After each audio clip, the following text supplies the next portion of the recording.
Welcome to the Deep Dive. Today, we're taking a really fascinating journey. We're diving into the rich history and, well, the unexpected layers of a place you probably visit pretty regularly, but maybe don't think twice about. I'm talking about a local post office, specifically the Marian Oldham station in St. Louis, and we're drawing from this great stack of sources you've shared with us.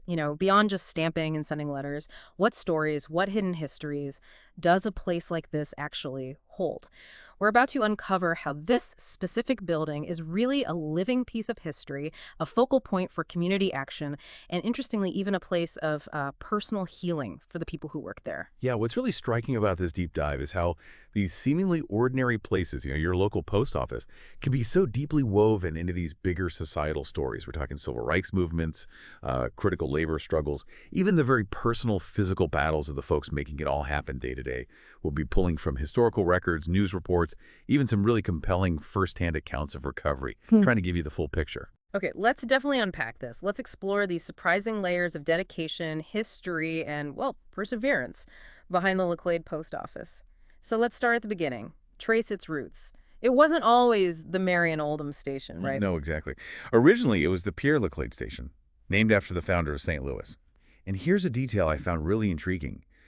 The actual ground it sits on, 4021 Laclede Avenue.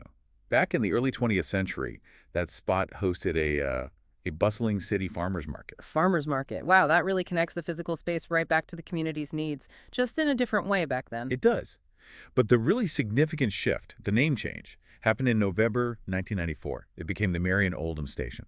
And that immediately brings up the question, who was Marian Oldham? And why was renaming this post office after her such a fitting tribute? Well, Marian Oldham was, she was a genuine trailblazer, really one of the first Black leaders in St. Louis's modern civil rights movement. And importantly, she was the very first African-American woman appointed to the University of Missouri's Board of Curators.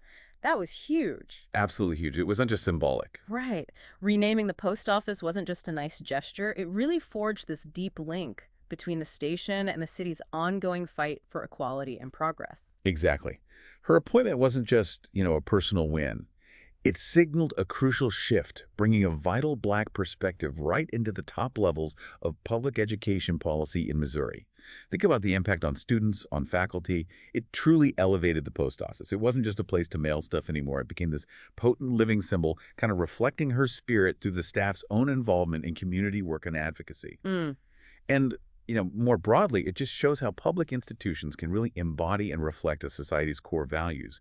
They act as these historical anchors. And that legacy, that spirit of public service and community commitment you see in people like Marian Oldham, it isn't just history, is it? It was powerfully demonstrated again very recently, March 2025. The community really rallied. Tell us what went down. Yeah, the solidarity then was pretty incredible to see, the sheer scale of it. You had more than 300 letter carriers, postal clerks, community allies, all gathered outside the main post office downtown. This was March 23rd, 2025, and they were protesting proposed job cuts put forward by Postmaster General Louis DeJoy.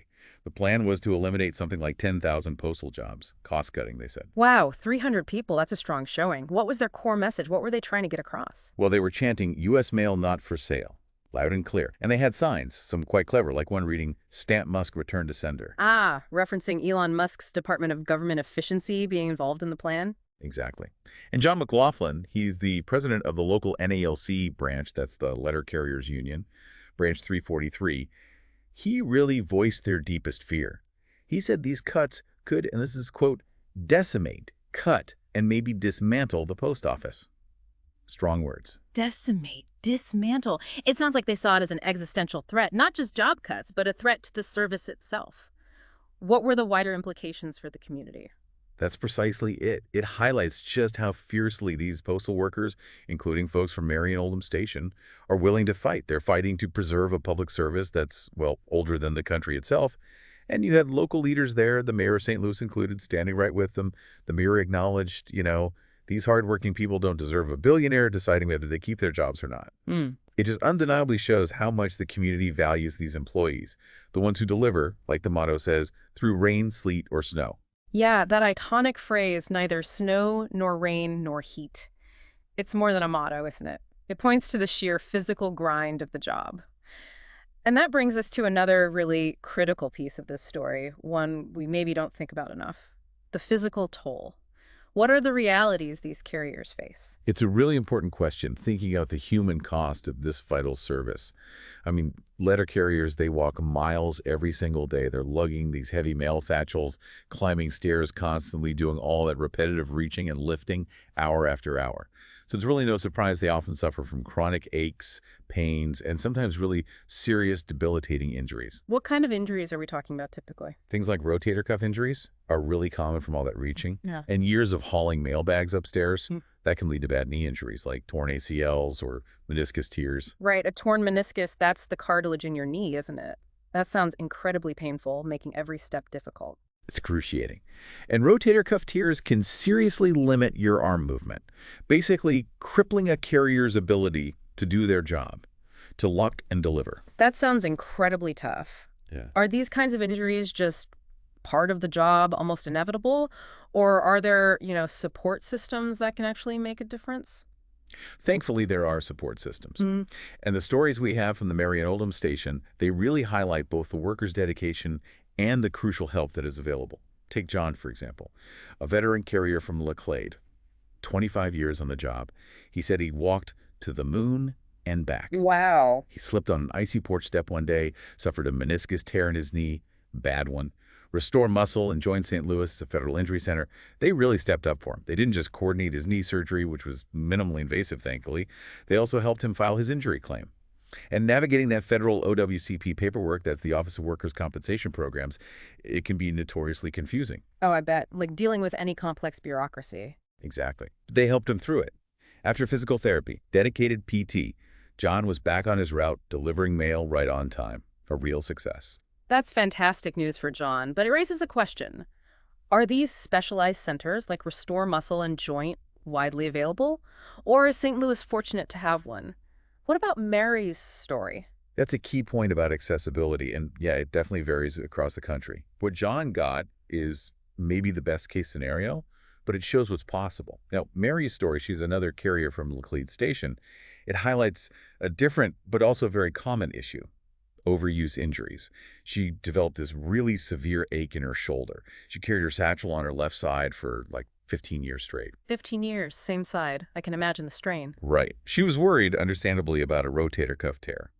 So the Federal Injury Center evaluated her really thoroughly. They helped her start an OWCP claim, specifically for an overuse injury, which can sometimes be harder to prove than a sudden accident. Fortunately for Mary, her rotator cuff wasn't completely torn. She managed to avoid surgery. That's good news. So what did they do for her? They put together a tailored plan. A cortisone shot for the inflammation, plus physical therapy, really focused on strengthening the shoulder and improving her posture. Her pain faded, her range of motion got dramatically better, and importantly, they even taught her better ways to carry her bag, how to balance the load, reduce that constant wear and tear. Practical advice, too. Absolutely. Mary herself really emphasized the personalized care she received, and again, how they handled all the claim paperwork. Huge relief for her. Got her back doing the job she loves, but pain-free this time. These stories, John's and Mary's, they really drive home the personal commitment of these workers and just how vital that support system is to keep them going.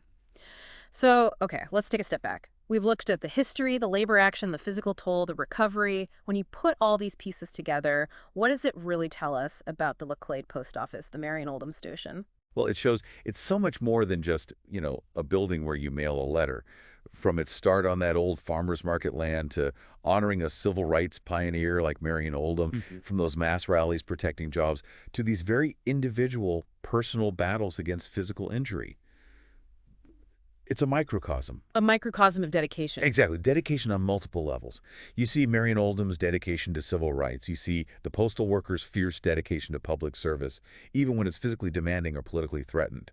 And then you see the dedication of the healthcare providers, focused on keeping those workers healthy, keeping them on their feet.